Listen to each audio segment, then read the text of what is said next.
The topic of thoracic aortic dissections has come up in the news recently because Senator Lindsay Graham recently died of a thoracic aortic dissection. So what is that? Is it important to you? Should you be concerned about for your health or the health of someone close to you? Well, think of it this way. When you feel your heart beat with a hand, say, on your chest, you're feeling the left ventricle, the main pumping chamber of your heart, that squeezes with each heartbeat. And every time it squeezes or contracts, it ejects blood into the aorta, the thoracic aorta. And the thoracic aorta is an ascending portion that comes from the heart. Then it crosses over to the left, so-called transverse thoracic aorta, and then a descending thoracic aorta. And then it goes to the lower part of the chest and abdomen. So it's the largest artery of the body, and it is the recipient of the high-pressure flow from your heart. So the aorta is subject to very high-pressure flow. You know that value you get with the blood pressure, like 120/80? Well, that 120 millimeters of mercury is the pressure that your aorta is seeing. It's blood pressure. As compared to, say, venous pressure, like when they draw blood from your arm, that's from a vein, and that's very low pressure. The pressure there is maybe 5, 7, or 8, or 10 millimeters of mercury. So aorta 120 normally or so millimeters of mercury. If you're hypertensive, it can be much higher, of course, right? 150, 160, 200 millimeters of mercury. That would, if you open an artery, you would see it squirt. It's a very high pressure system. So the aorta receives this flow. Now the aorta is subject to disease, and there's several forms of disease. Now there's congenital forms, and there's acquired forms. The congenital forms are much less common. That's probably not what Mr. Graham had. Remember John Ritter, the actor in Three's Company? He probably had a congenital form, meaning two common ways that happens, two congenital forms, the least common way. One would be that you have what's called a bicuspid aortic valve. And all that means is we all have an aortic valve that opens when your left ventricle contracts. It looks like a pie cut in 3 pieces, or supposed to be. When you have a bicuspid valve, it looks like a pie cut in 2 pieces. And that's often associated with a weakness of the aortic wall, of the connective tissue, the structural tissues of the thoracic aorta. So you can have a bicuspid valve accompanied by an enlarged thoracic aorta, and that can be subject to either dissection or aneurysm. Dissection simply means there's a little tear in the tissue-thin lining of the aorta, and blood thereby is allowed to get underneath that tissue-thin layer and then travel up. It's excruciating, and it can result in death within minutes to hours, typically.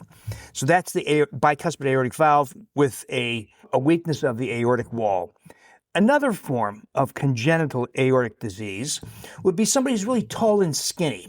Long arms that often bend excessively at the elbows. These people often have lax other joints. They can take their thumb and put it down near their wrist. They often have thrown out their shoulder joints or hip joints. They tend to have a very flat chest, sometimes a little concavity in the chest. We call it pectus excavatum. And that can be associated with aortic enlargement. And so if you know somebody who's very, very skinny, very thin, very long arms, very loose joints, that's a person who should be investigated for this. Now, those are the least common forms. The more common form it occurs in people with hypertension, usually, not always, but usually. And over many years of hypertension, the aorta is weakened and it enlarges. Now, a normal diameter aorta is about 3.0 centimeters. It varies depending on body size. If you're a 6'5" guy, your aorta might be 3.2 centimeters at the upper end of normal. If you are a 5'1" woman, you might be more towards 2.8, 2.9 centimeters. But you can see it kind of clusters around 3.0 centimeters. Now here's something to know. If you had any kind of imaging study in the chest, but especially a CT heart scan or a CT scan of the chest or an MRI of the chest, or an echocardiogram. All those methods, you can readily see the aorta and its diameter can be measured. An enlarged aorta is a diseased aorta. And if it's enlarged, it's much more prone to those two problems, dissection or aneurysm.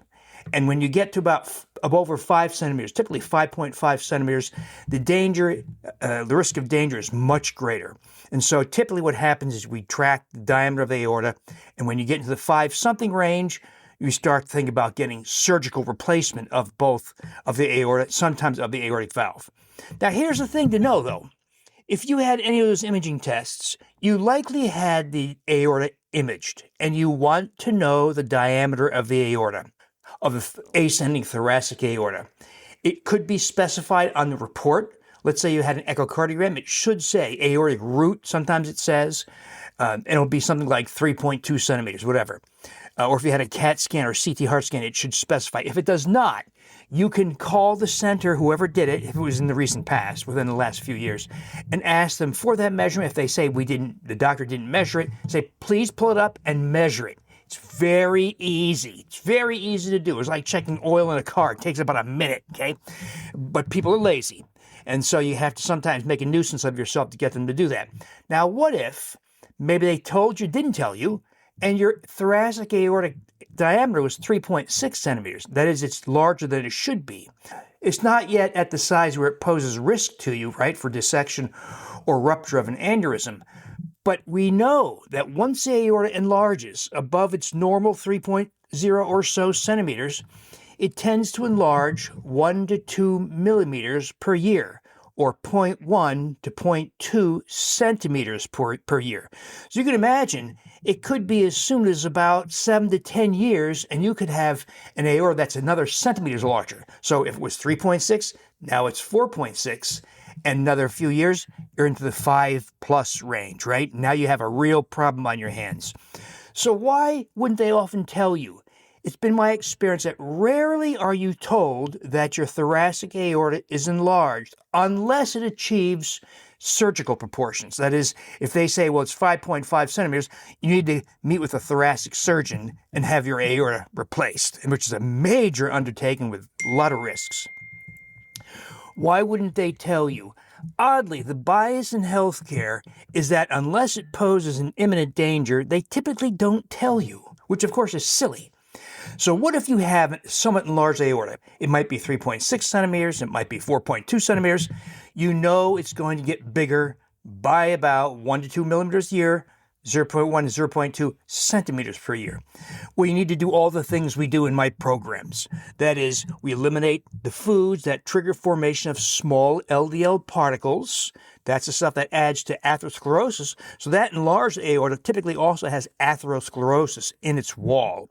And that, by the way, is a source for mini strokes or strokes of unknown origin. No, it comes from the thoracic aorta. It comes from fragmentation of an aortic plaque in the ascending thoracic aorta. So we address the causes of small, dense LDL particles, wheat, grains, and sugars.